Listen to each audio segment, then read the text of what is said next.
Story 1. Before I begin, let's get one thing out of the way. I'm a stripper at Bear Asset's Exotic Cabaret. An exotic dancer, if you think that sounds classier. Me? I don't care. It's what I do, not who I am. My stage name is Sherbert, in honor of my great-uncle Herbert, who died last year. Yeah, I know it's a weird way to commemorate someone, but whatever. I needed a name. Now I know what some of you must be thinking. No, I'm not damaged goods. My daddy loved me just fine, and I'm not some destitute heroin addict selling myself to get a fix. It's nothing like that.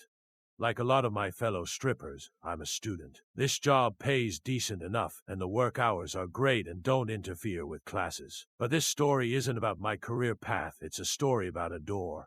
A door mostly out of sight from the main area, but visible from up on the stage. A door that, as far as I could tell, only opened when patrons dropped obscenely large stacks of money.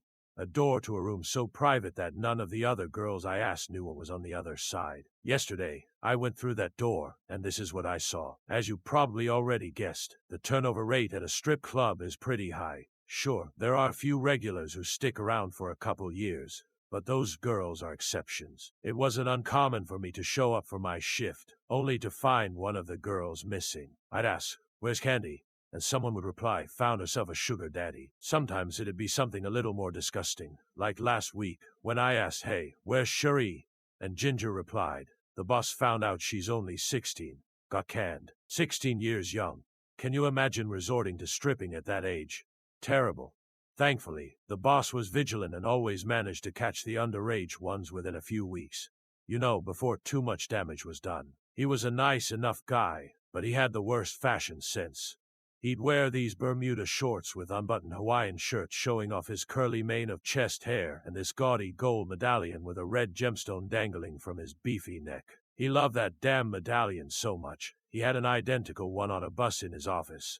In case the first one got dirty, I guess. He was mostly normal, if not a little shady looking in the way that all strip club owners look. Most importantly, he treated us with respect. At worst, he'd playfully slap one of us on the butt. But aside from that, was very hands off the merchandise. Yesterday, the boss asked me to train Cherie's replacement. I arrived at work about half an hour early to pick out props and stuff, but got distracted by that damn door. For the first time since I started working at Bear Assets, it was left untended. I know I shouldn't have, but I let my curiosity get the better of me. I walked over and boldly tried the handle. To my surprise, it was unlocked. I quickly glanced around the room to make sure I was still alone before opening the door and stepping into the mysterious room. Inside was a miniature version of our main stage facing 2 rows of leather recliners, each with their own tray table. The walls were lined floor to ceiling with silky red curtains that curved in the corners. In the back was a small bar with bottles filled to the brim and crystal glasses more polished than I'd ever seen at any strip club.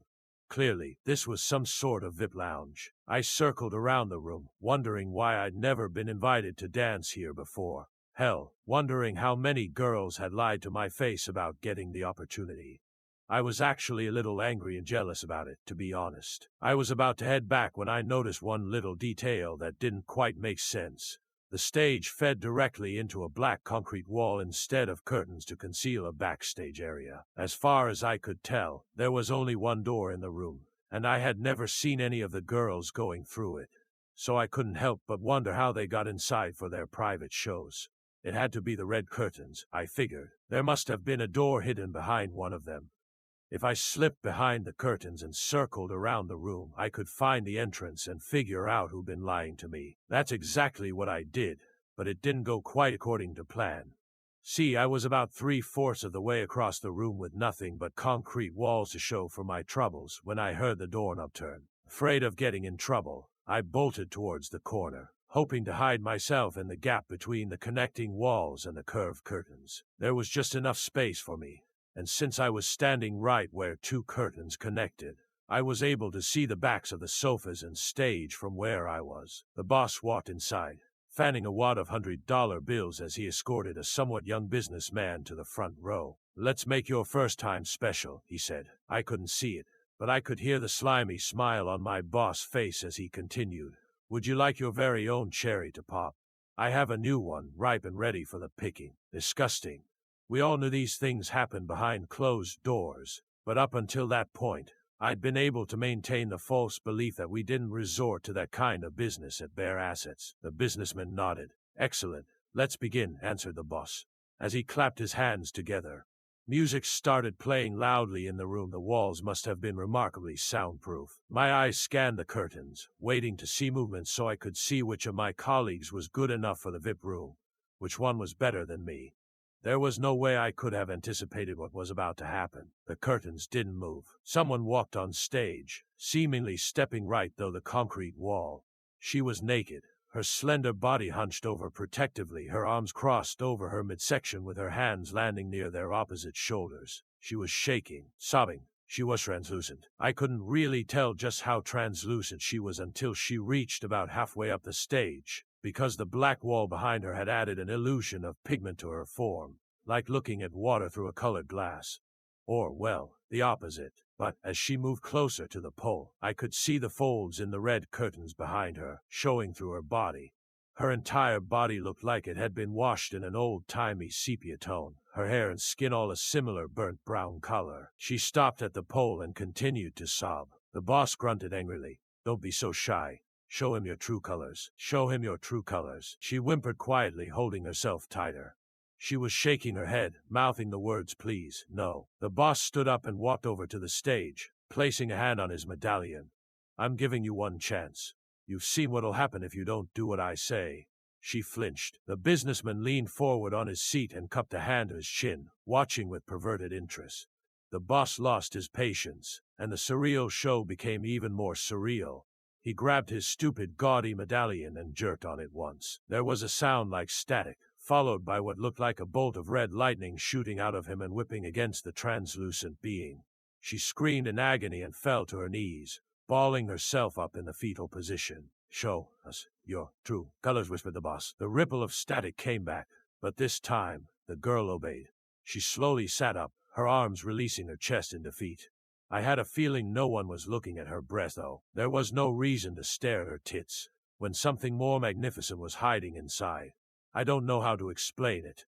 It was this vessel of light right in the middle of her chest, like she'd swallowed a neon tube or something. It was the purest, lightest blue I'd ever seen in my life.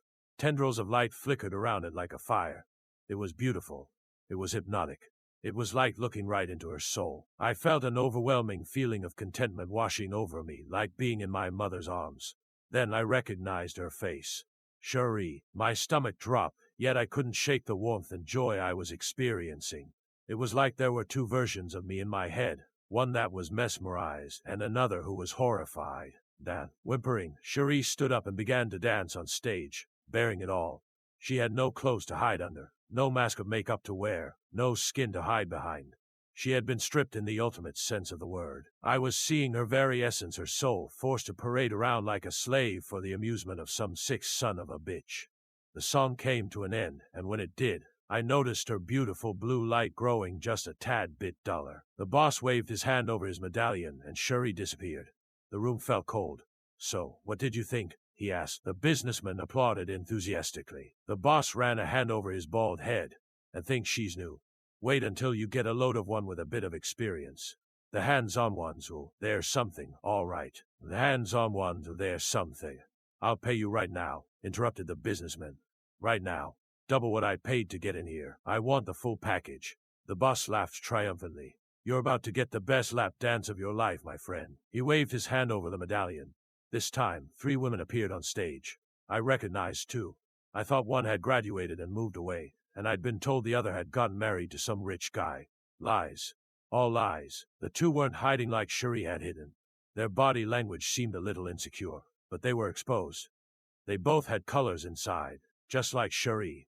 One was a beautiful dark green, and the other was burgundy. I still got a flush of contentment from looking at them, but it was nowhere near as exhilarating as when I'd looked into Cherie's colored vessel. The third dancer, the one I didn't recognize, had gray on the inside. Out of the 3, she seemed the least bothered by her predicament. She had her legs spread out, her shoulders leaned back, her arms loose at her sides, and the dull light between her breasts exposed for the world to see. A new song started playing, and the trio began to dance like it was going out of style. Damned if I know how they managed to touch the pole yet walk through walls, but somehow they managed. They slid up and down and twirled around. I could feel myself getting lost in the movements, eyes transfixed on the 3 lights. I might even have been a little roused, to be honest. I'm not even into women. There was something in the air. My breaths were shallow and my heart was thrashing. I wanted them.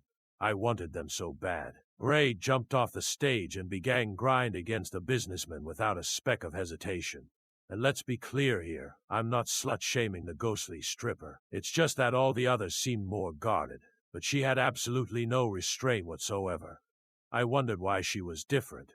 She groped her body and presented every piece of it to him. His hands hovered over her translucent flesh tentatively, the only thing stopping him likely being years of having to obey the no-touching rule. Do a reach inside. The businessman seemed hesitant for a moment, but then Gray tossed a leg over his lap and began to gyrate her hips seductively. He plunged his hands into her chest and touched the dull light swirling inside. His body arched back as he let out a groan of ecstasy. I could only imagine what it must have felt like, holding the very core of someone in his hands. I pushed my back against the wall, trying to imagine myself doing the same, trying to experience the rush vicariously through him. I could feel the pressure building inside. Building. I needed release, The room became cold as an explosion of frigid air swept out of Gray like a full-body sneeze. Green and burgundy disappeared.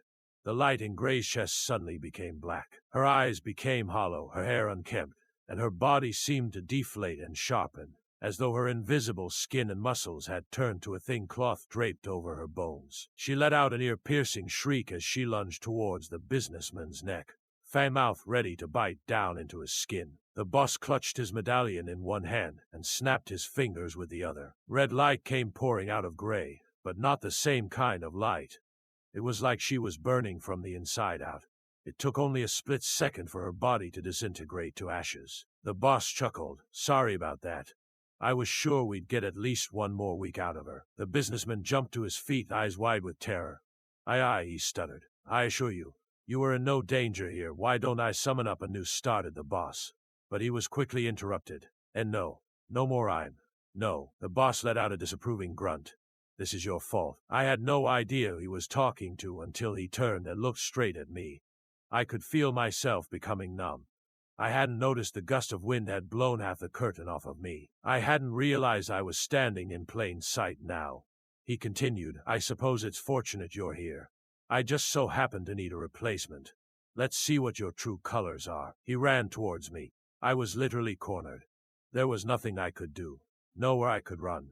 I tried, of course. I barely had time to take a step to the right before he was on me. His meaty fingers squeezed my throat so hard, I thought my head might pop off. I tried to fight him off, slapping him and clawing at his arms, but he was bigger and stronger than me. In the one-sided tussle, I noticed that damn tacky medallion swinging from his neck. I grabbed the chain and twisted it in one quick, jerky motion, hoping I could counter-choke him. Instead of tightening around his neck, the chain broke off surprisingly easily and my arm whipped back violently, sending the medallion crashing against the wall. I heard a crackle as the gemstone broke. I was quickly running out of air. My vision was starting to blur. I thought I was going to die, and then I saw a light. No, not the light at the end of the tunnel, a soft pink light. A light that filled me with a sense of security. Then a pale blue one. Purple, green, yellow. More and more lights blinked into existence, until we were surrounded by at least a dozen of them, all encased in the silhouettes of busty dancers. They grabbed the boss' fingers and began prying them away from my throat. I fell to the ground and gasped for air as they pulled him away from me. Gagging and coughing, I crawled to the bar and grabbed the first bottle I laid my hands on. I found the strength to force myself to my feet and staggered to the boss, now being held down on his knees by the spectral dancers. He would never do this to anyone else. I was going to make sure of it. I'm not a violent person. I wouldn't hurt a soul. Good thing he didn't have one. He was a monster. I swung the bottle at his face with all my might. Surprisingly, it didn't break like you see in the movies. The boss screamed profanities at me as blood began to ooze out of his nose. He kept trying to break free, but with a dozen of his victims pinning him down, he wasn't going anywhere. He deserved every bludgeoning strike to the head. He deserved the bruises and the swelling. He deserved the humiliation. I kept at it until he stopped moving. Once I thought he was dead or at least unconscious. I dropped the bloodied bottle and backed into the curtains. It was over, or so I thought. The girls might have saved me, but they didn't do it entirely for altruistic purposes. I found that out when they dragged him to the stage and started tearing away his clothes, exposing his disgusting blubbery body. I remember thinking it was going to be hard to explain this to the police. Turns out, by the time they were done with him, I wouldn't have to. See, once his clothes were off, they continued. They started peeling away his skin like a used Band-Aid. The strips of flesh burned away as soon as they were pulled, and in their place, I could see the same brownish translucent skin. Part of me was disappointed he was too dead to feel the pain, but I wasn't disappointed for long. As soon as they pulled a strip of flesh away from his mouth, I saw the astral version of his mouth open wide. He was screaming a silent scream of agony. That was more like it. He was aware of what was happening to him. He could feel every little tug. Good. They stripped away the flesh from his chest, revealing a disgusting brown nugget where his color should have been. It barely had any light to it. It just looked like digested filth. The girls kept his arms for last, and as I watched them expose the most private parts of him, I wondered why. It was so he couldn't cover up.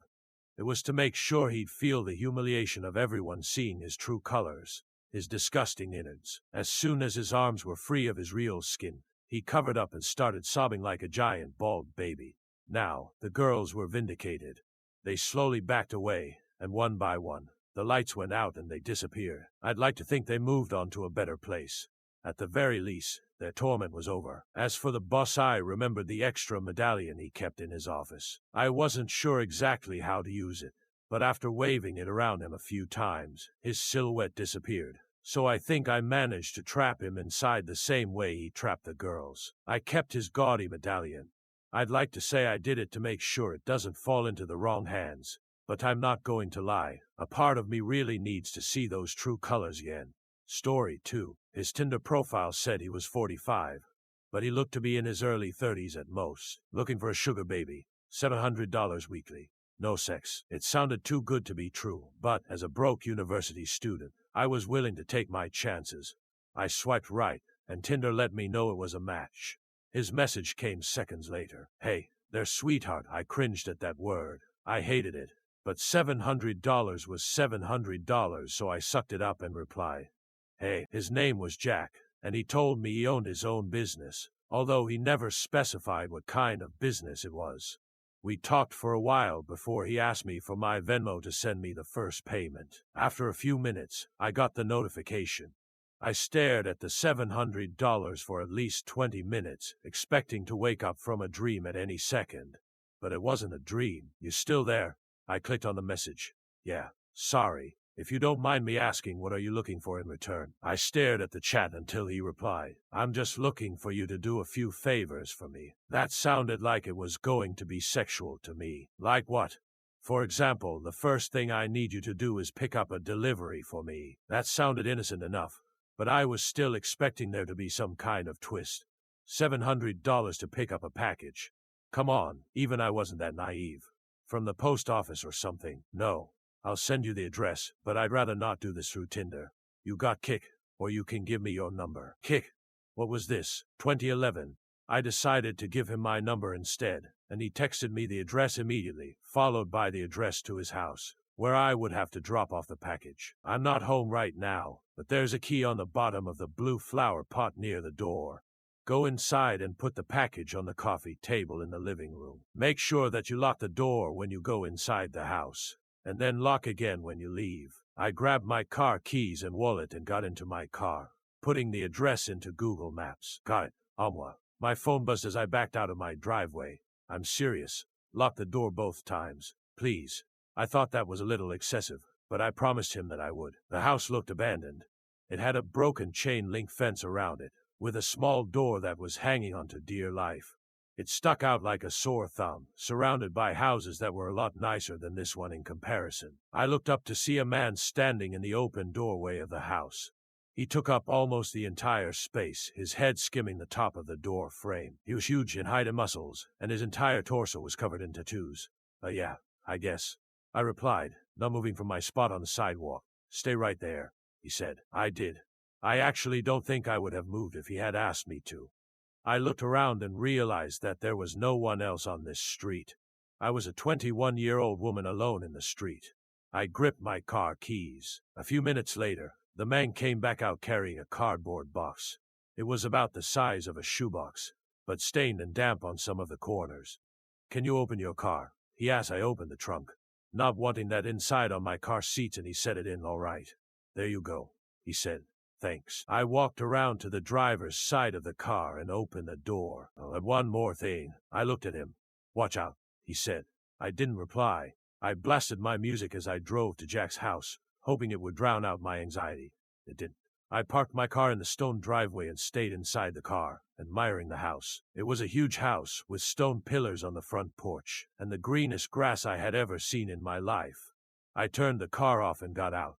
I grabbed the package and walked to the front door, getting the key from where he said it would be. I opened the door and stepped in, closing it behind me. I thought about what he had said about locking the door when I got inside. I thought that was a little overboard, but as I stared at the closed door, something made me reach out and lock it. I walked inside, my feet cushioned by the thick maroon carpet, and admired the inside of the house. All the furniture was wooden and looked incredibly expensive. I would probably finish school a dozen times with the money that it took to furnish this place. I set the package down on the coffee table, and as I walked back to the door, I heard a phone ringing from somewhere inside the house. I froze. In my pocket, my phone buzzed. I took it out to look. "Don't answer any calls that aren't from Marvin." I put my phone back and followed the sound of the phone, poking my head into a few different rooms before I found it in an office. I walked over to the desk and looked at the caller ID. Incoming call from Jack. That was odd. I grabbed my phone to look at the message again.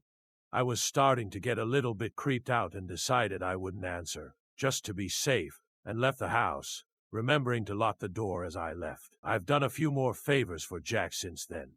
I drove a BMW to a random park in another city, only to get out and drive a different car back to Jack's house. He had me meet one of his employees at lunch, who then gave me a briefcase to deliver to the first house I had gone to and told me he would know if I looked inside. On several occasions, he asked me to drive down to that same house and stay with the guy, whose name was Julio, for a certain amount of time. In total, I've made around $3,500. Most recently, Jack asked me to stay in his house overnight. I woke up to a text message from him. "I need you to spend the night at my house." I hadn't ever seen him in person, but I had talked to him on the phone a few times. He proceeded to tell me he would pay me $1,000 to spend the night at his house, provided that I followed a few rules. I drove to his house that evening. The driveway was empty, and it normally was, but the porch light was on. I walked up, unlocked the door, went inside, and then locked again. Everything in the house looked the same. Jack had told me over the phone that he would leave the list of rules on the dining room table. I set all my stuff down in the living room. My bags looked like garbage compared to the fancy furniture in there. I wandered into the kitchen, and then to the dining room. Sure enough, there was a piece of paper on the wooden table, held down by an empty glass. "Lock the door when you come in. Only answer calls from Marvin. Don't turn on any faucets between 9 p.m. and 11 p.m. Don't open the door for anyone, no matter who they say they are, after 10 p.m. If the door to the closet at the end of the hall is open, sleep in the library. If closed, sleep in any of the bedrooms. The gardener comes at midnight. If he starts knocking on the windows, hide. Turn the TV on and let it play on static through the night. Do not forget to do this. Help yourself to anything in the fridge. I'll pay you in the morning. Good night." I made sure to follow all the rules. To be honest, I was regretting my decision. But, seeing as I was already here, and I was getting paid, I decided to stay anyway.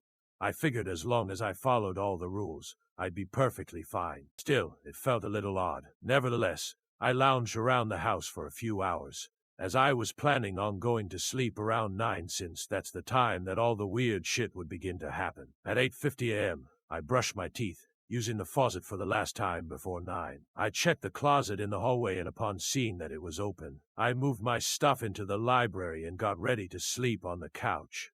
I locked the doors, just in case, and laid on the couch, scrolling through my phone. I hadn't gotten any more messages from Jack, and I started to think up scenarios and reasons as to why he had such strict peculiar sets of rules in his house. I had dozed off at some point because, at exactly 10:16 p.m., I was woken up by the doorbell ringing. I was about to get up to check, but then I remembered the rule. Don't open the door for anyone no matter who they say they are after 10 p.m. I stayed on the couch, trying not to move, paranoid that they would hear even the slightest sound. It's the police. Open up. I didn't move. Hello, it's the police. Open up or we're coming in. I still didn't move, but I could hear my heartbeat in my ears. There was silence for a while after that. Then the doorbell rang again. Hey, it's Jack. It sounded like Jack, but still I didn't get up. He would have a key, wouldn't he? Why would he need me to let him in? This continued for almost a full hour. Different people would ring the doorbell, announce themselves, and then disappear when I didn't respond. I was finally able to fall asleep, and the gardener never came. When I woke up the next morning, I heard someone in the kitchen. I got up slowly and unlocked the door as quietly as possible, taking my phone with me and walking across the living room and into the kitchen. I stopped at the entrance and peered in. It was Jack. He was standing in front of the stove, stirring something as the coffee machine brewed coffee on the counter behind him. Hey, good morning, he said when he saw me. Hi, I replied. Nervous, I hadn't seen him in person before, but he looked exactly like his pictures online. Scrambled eggs, he asked. Yeah, thanks, I replied. I ate my breakfast and drank some coffee in silence. So how was it? It was okay. Nothing super freaky happened. Cool, he replied. There was an awkwardness in the room. I think I'm gonna go now, I have class. I trailed off. I didn't. But I really wanted to get out of there. Oh, no, yeah, sure. I'll talk to you some other time. I grabbed my stuff and he walked me to my car. I could see him standing in the driveway, staring at me as I left. When I got home, I unpacked all my stuff and noticed that I still had the list with me. I sat on my bed and read again. I felt my body tense up as I realized that I had forgotten something. Turn the TV on and let it play on static through the night.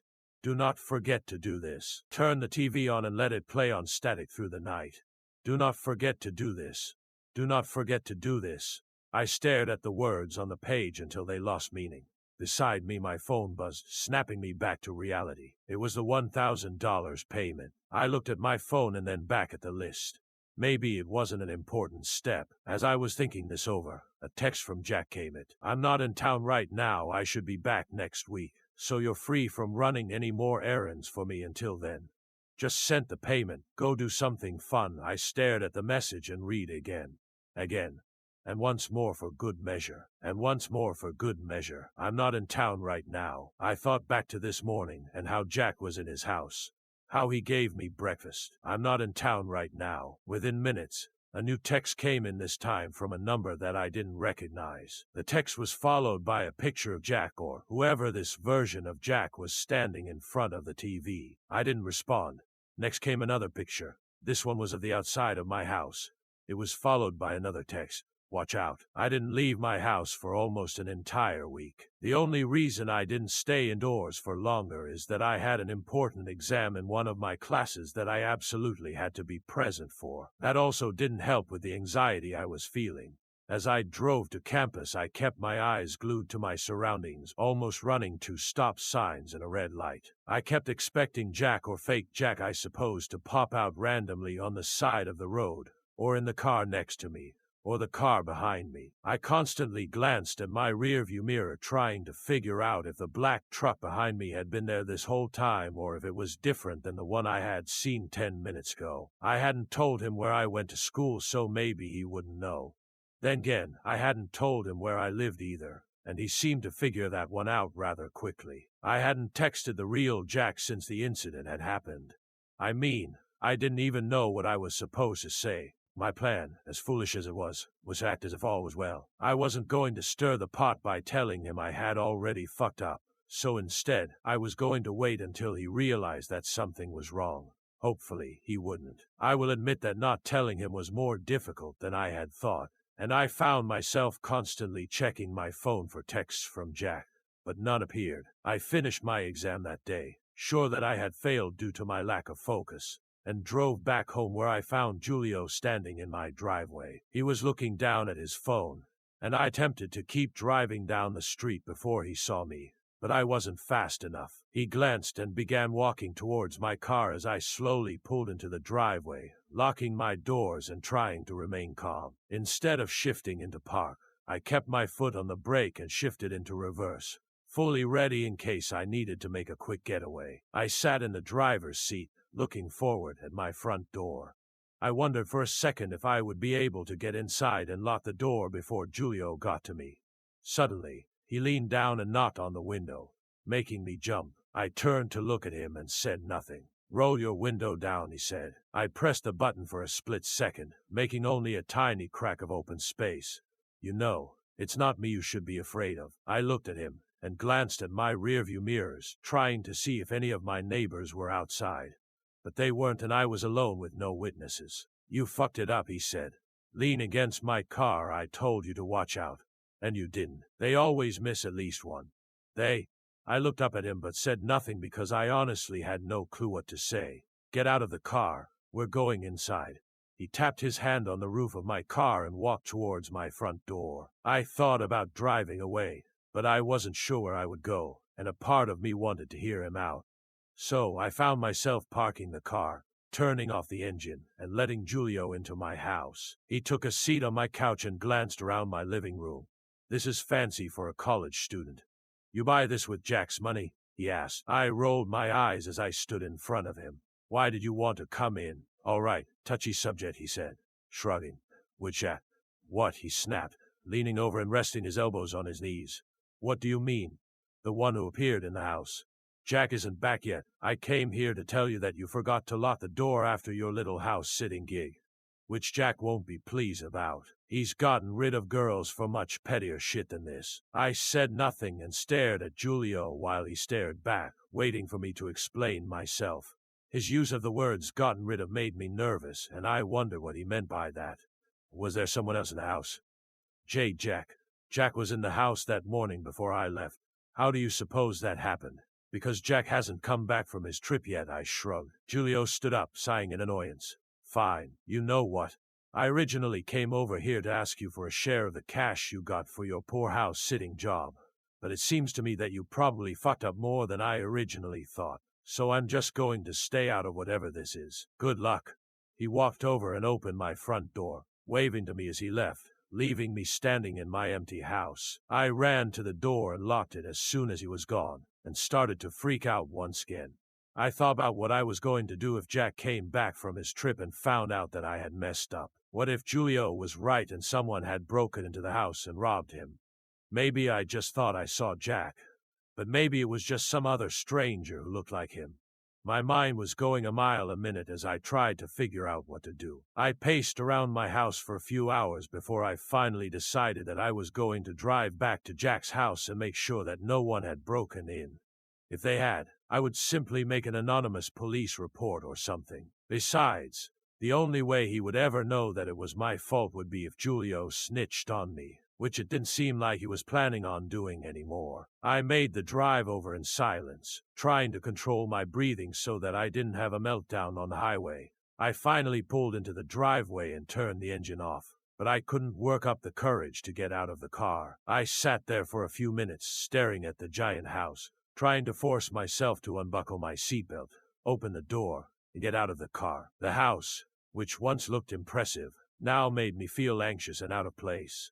I couldn't stop myself from imagining all sorts of horrible scenarios that I could stumble upon once I opened the door. I thought about how many possible hiding places there were in a house that large. I don't know how long I sat there before I finally decided to get out of the car and walk towards the front door. I hesitated for a few seconds before taking a deep breath and pushing the door open. Only it didn't open because it was locked. I assumed that Giulio had probably locked it and looked for the key on my keychain. I unlocked the door and stepped into the living room, taking a look around. Everything looked normal enough. There were no signs of breaking and entering or anything like that, and I was glad that Giulio had come over and realized my mistake before someone else had. I closed the door behind me, this time double-checking that I locked it, and began to make my way further into the house. I went into the library first, which looked the same as it had when I left it. Next, I made my way through the living room, glancing around to see if anything was out of place. but nothing was. I was starting to feel better now that I had confirmed that no one had broken in and ruined the place. That feeling was short-lived, however, when I walked into the kitchen. It was a complete mess. Both the fridge and the freezer were wide open, all the containers of food emptied out. There were empty boxes of frozen foods tossed inside the freezer and on the kitchen floor. There were a few trays of meat that were laying out on the table and the counters, and some of the red juice from the meats had been spilled inside the fridge and now dripped down onto the floor. I noticed that while there hadn't been much food in there in the first place, it was all gone. As I got closer to the fridge, I realized that it wasn't cool, and the light inside the fridge wasn't working either. I assumed that whoever ate all the food also unplugged it for some odd reason. I stepped over an empty carton of orange juice and an empty crate of eggs as I made my way towards the stove, where I found stacks of unwashed pans. One of them was still hot, meaning that it was only recently taken off the burner. There were eggshells all over the counter, and I thought back to that morning when Jack, or whoever that was, had made me eggs for breakfast. I walked back out of the kitchen, careful not to step on the mess that littered the floor, and made my way down the hallway. I spotted the door at the end of the hall, and this time it was closed. As I continued to walk down the hall, I couldn't help but notice how eerily quiet it was in the house. I couldn't even hear the sound of the heater running. As I passed the thermostat in the hallway, I saw that it wasn't working. The screen was off and there was nothing on it, like it had been turned off or something. I leaned forward and pressed a few of the buttons, but none of them worked. I poked my head into the study, but that was also empty, although I did see that the landline had been used recently, and whoever used it didn't put it back. The handheld part was hanging off the side of the desk, and I stepped in, grabbing the phone and holding it up to my ear. But there was only silence. I put it back and followed the cord with my eyes. It was connected to the wall, but it seemed like there was no power in the house, which explained the refrigerator and the thermostat. I walked out of the study and headed down the hall again, but I froze in my tracks when I noticed that the door at the end of the hall was open now. Someone was in the house. I reached into my back pocket and grabbed my phone, checking to see if maybe I had missed a text from Jack, but I had no signal inside the house. I held my phone in my hand anyway, hoping I'd pick up enough signal to call for help, and began to back away from the door, listening carefully for any footsteps or noises that would let me know where the intruder was. As I spun around, I found myself face to face with Jack, or whoever it was that I was looking at. I knew he was the same man I had seen that morning, but no, I had no idea who he really was. "Sorry," I said, startled. "Which one are you?" he asked, squinting at me. He was dressed in a stained gray t-shirt and old pajama bottoms that looked like they had been purchased 30 years ago. "What? You're the new one, right? The one from the other day. You're the one who forgot to turn the television on, yeah? I'm so sorry." I stopped talking as he started laughing. "Sorry," he asked, grinning. "I should be thanking you. Who are you?" I asked him. I stared at his face, and he looked exactly like Jack. "I'm Jack." His expression changed, and he narrowed his eyes at me. "Did he tell you when he would be back?" "The exact date?" I shook my head, confused. "But you can ask him." "Right. I don't know. He hasn't contacted me in a few days, damn it. I was hoping it wouldn't be that bad. Can you explain to me what the hell is going on?" I asked him. Something felt off to me, and chills shook my entire body. Part of me regretted not going with my original plan of acting like everything was okay. I didn't want to stay in the house any longer, and there was really nothing that I could do anyway. Besides, I was getting a bad feeling from this guy claiming to be Jack. I slowly stepped past him, glancing back behind me as I continued to walk into the living room and towards the front door. I found myself walking faster and faster until I was basically running and throwing myself at the front door.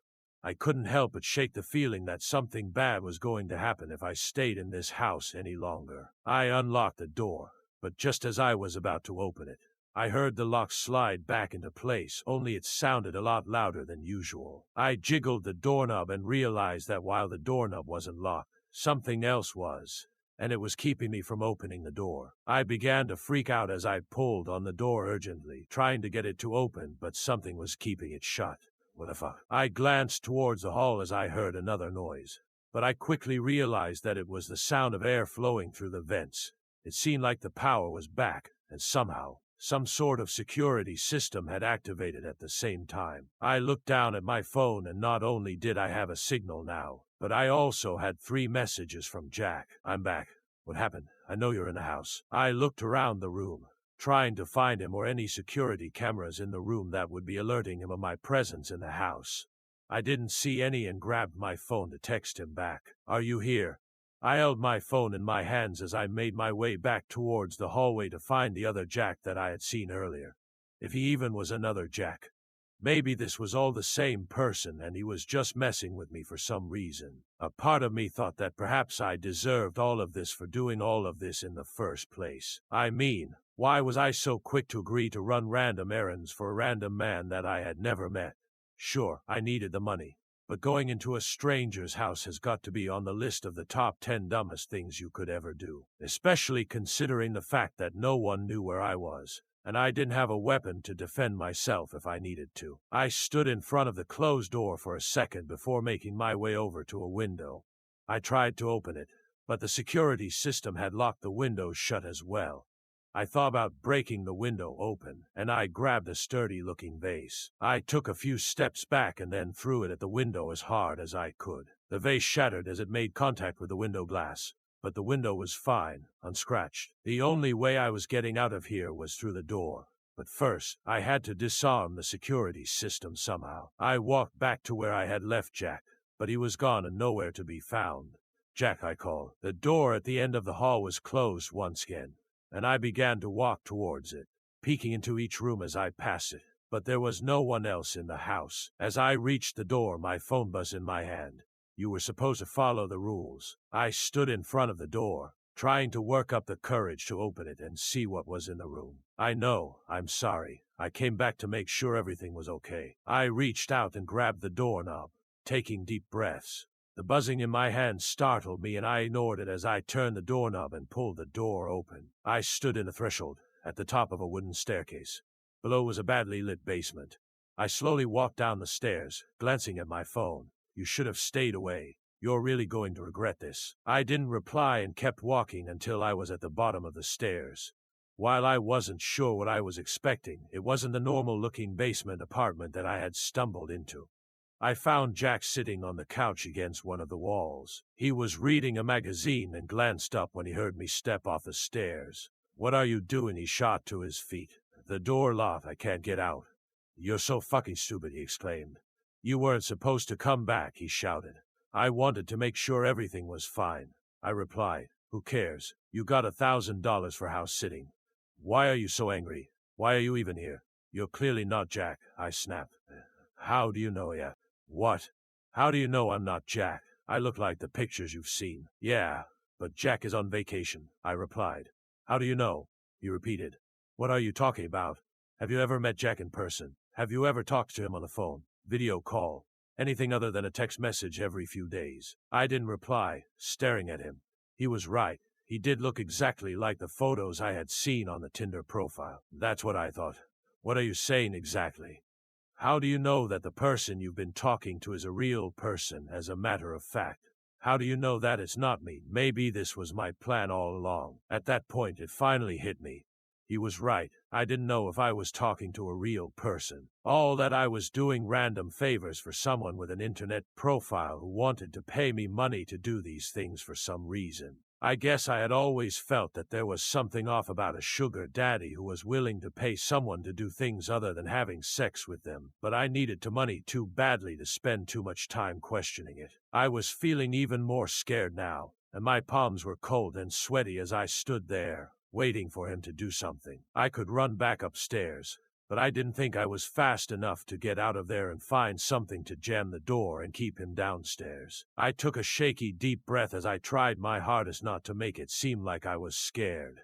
If Jack was dangerous, I didn't want to alert him of my plans to try and run. After a few seconds of silence, I glanced down at my phone to read the most recent text. But there were no new notifications. "That wasn't your phone," Jack said. I looked up at him and glanced at the phone sitting on a nearby table. Suddenly, he jumped towards me and I attempted to jump out of the way, but I was too slow. I saw Jack grab my arms and my phone fell out of my hands, and then everything went black. When I came to, I was on the living room couch and Jack was standing above me, looking down. What happened? I attempted to sit up, but I noticed that I was incredibly dizzy, and my left arm felt sore when I tried to prop myself up. I remembered Jack grabbing me earlier, and I figured he had gripped my arm too tight and must have bruised it in the process. You're finally up. Good. I slowly managed to sit up, wincing as I put weight on my left arm. I looked up at Jack, who was now standing a few feet away, with a bandage wrapped around his right bicep. What happened? I asked, looking at the bandage. I tried to shift my position on the couch and winced in pain as I put weight on my left arm again. I turned to look at it, trying to see if I had injured it somehow, and noticed that it was also wrapped in a bandage similar to Jack's. What happened? I repeated, looked down at my arm. I slowly reached over and started to unwrap the bandage until it came off and I was left staring at crudely done stitches on the inside of my bicep. What the fuck is this? I snapped. Sorry, Ivy, but you really shouldn't have come back, although. He began to back away from me, heading towards the front door. I watched as he easily opened it, and wondered how he disabled the lock and if he had been the one to activate it in the first place. He stepped out of the door and turned back to look at me. Good luck. I helped you out a bit while you were out, he said. I stood up and went after him. Surprisingly, he didn't try to run or back up and simply stood about a foot away from the front door watching me. As I attempted to step outside, a stabbing pain erupted in my left arm, traveling throughout the rest of my body until I felt like I was being stabbed everywhere at once. I fell to the floor crying out in pain. Once I was back in the house, the pain went away and I laid on the floor shaking in the aftermath as I stared up at Jack. What did you do to me? I asked. I had to get out. It's been 8 months. I'm sorry. You were just the first one to come back this time. I'm sure you're a good person, but I'm sorry. You're just going to leave me here. Julio will come by to give you food, and by the way, don't try to cut that thing out of your arm. This place is covered in cameras. If you do anything suspicious, Julio will see you. I learned that the hard way.